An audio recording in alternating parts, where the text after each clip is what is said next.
Hello guys, in this video we are going to talk about how to add a variable product in your WooCommerce store. So adding a variable product is simple. As to their guide here in learnwoo.com, you can search up anything regarding your WooCommerce store. So adding a variable product, you'll have to first select your product data. So then you will have to do the drop down right here and select variable product.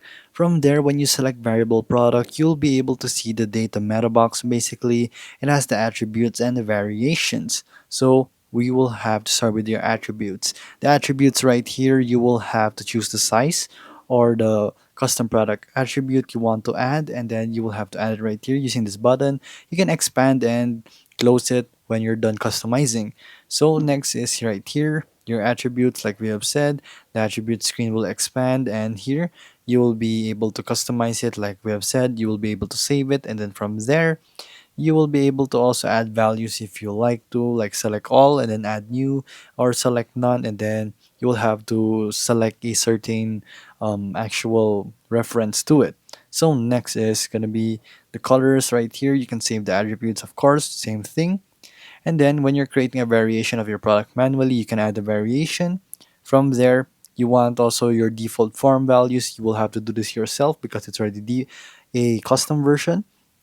The size, color, you can save and change the attributes if you want to. And then right here you can also additionally choose more options and add variations and very much more, creating all possible variants of your product from all these that we are doing right here. So variable product, create variations from all attributes, and then you can also select a bulk edit option so that you won't really have to do it one by one, and you won't have to do it laborly. So as you can see right here, you can save all the changes from there.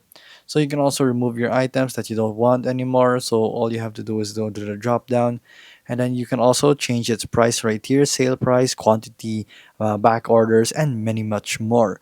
So there you go guys, that is how you add variable products into your WooCommerce store. If this video was helpful, please hit the like button and don't forget to subscribe.